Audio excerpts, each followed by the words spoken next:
penelitian dunia, hewan amfibi ternyata mengalami kepunahan hanya satu spesies saja sepanjang 143 tahun.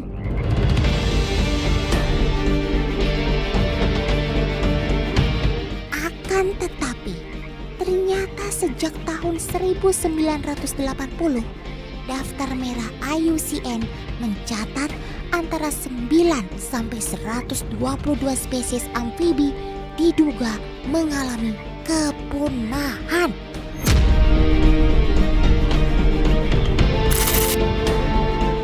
Itu artinya sekarang ini semua amfibi di seluruh dunia sedang mengalami masalah besar, teman.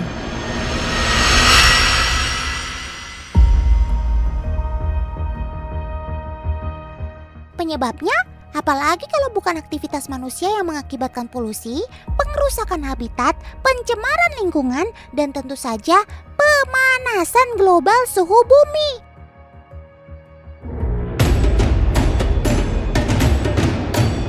Kali ini Otan mau menceritakan kisah satu amfibi sobat Otan asli Indonesia. Salah satu amfibi unik dan cantik, namun sedang berjuang untuk bertahan hidup dari ancaman kepunahan. Inilah dia, ekspedisi si kodok merah.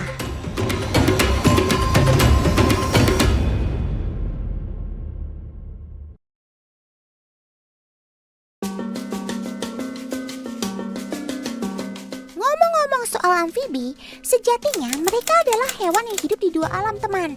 Dia bisa hidup di darat sekaligus di air. Amfibi juga berdarah dingin. Itulah sebabnya dia sangat bergantung dengan suhu lingkungan di mana habitatnya dia tinggal. Dia baru bisa hidup dan berkembang biak hanya di wilayah yang suhunya benar-benar pas. Nah, kalau sobat Otan si kodok merah ini sejatinya endemik Jawa, teman. Namun dia hanya dapat hidup di ketinggian tertentu, yakni antara 1100 hingga 2000 mdpl. Sayangnya, dia tidak lagi ditemukan di pegunungan lain, meskipun punya ketinggian, kelembapan, dan suhu yang sama. Sekarang ini, dia hanya bisa ditemukan di dua wilayah saja, teman. Pertama, di Taman Nasional Gunung Gede Pangrango. Dan kedua, di Taman Nasional Gunung Halimun Salak. Kali ini, Otan bersama tim dari Balai Besar Taman Nasional Gunung Gede Pangrango akan menjelajah dan memantau si kodok merah di habitat aslinya, yakni Curug Pariuk.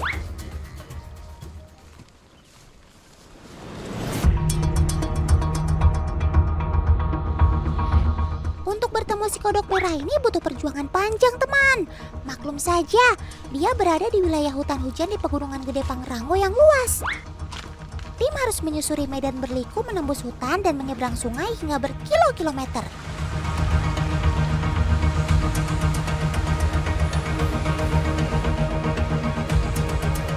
Tujuan ekspedisi ini adalah untuk memantau dan menghitung seberapa banyak sobat-sobat Otan ini bisa ditemukan. Biasanya, tim akan menginap beberapa malam di dalam hutan untuk mendapatkan hasil yang akurat.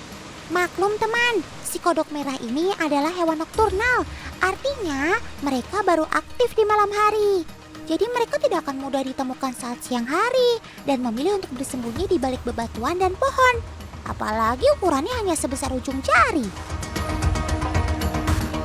Penasaran dengan wujud si kodok merah ini?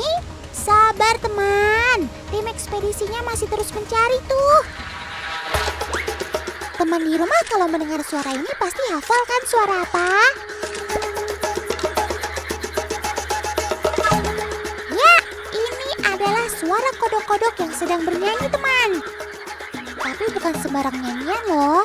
Saat mengeluarkan nyanyian ini, kodok jantan sedang mengiklankan dirinya ke calon pasangannya, teman. Ya, dia sedang mencoba mencari jodoh. Uniknya, dari aneka suaranya ini, dia bisa memberitahu di mana lokasinya berada, ukuran tubuhnya, bahkan seberapa sehat dirinya loh. Jadi semakin ramai suara kodok di sebuah wilayah hutan, artinya semakin banyak jumlah kodoknya. Dan semakin tinggi juga kesempatan mereka berkembang biak memperbanyak keturunan. Semoga ini suara kalian ya kodok-kodok merah.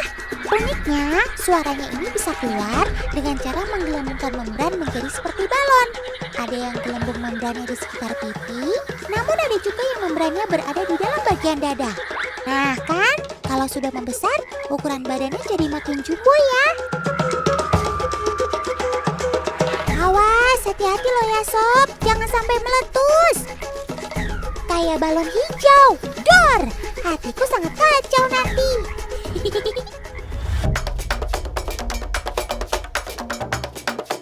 Wah, sepertinya di dekat air terjun ini tim lebih fokus mencari teman. Otan mau tanya Bu Woro ah. Bu Woro, sudah ketemu belum Bu sama si kodok merahnya? Nah ini kan sudah menjelang malam Tan.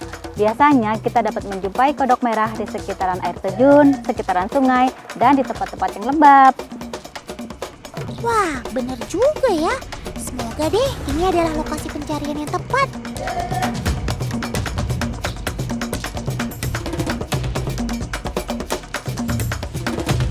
Nah, pencariannya membuahkan hasil teman. Seekor demi seekor kodoknya ditemukan.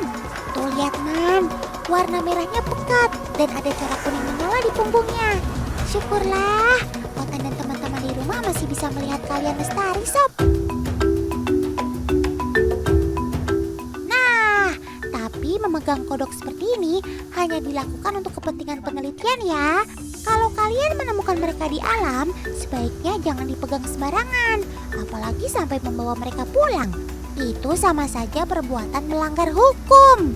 Nah, selain pencatatan lokasi penemuan, kodoknya juga akan dicatat jumlah, ukuran, dan juga bobotnya teman. Kalau jumlah kodok yang bisa ditemukan lebih banyak dari pemantauan tahun sebelumnya, maka artinya habitatnya ini masih aman untuk mendukung mereka berkembang biak dan melewati ancaman kepunahan. Tahun lalu Tan, di habitatnya di setiap 100 meter kita dapat menjumpai sekitar 58 hingga 68 ekor kodok merah. Semoga tahun ini bisa lebih banyak lagi ya. Amin Bu Woro. Semangat mencarinya ya bapak-bapak ibu-ibu semua. Semoga hasil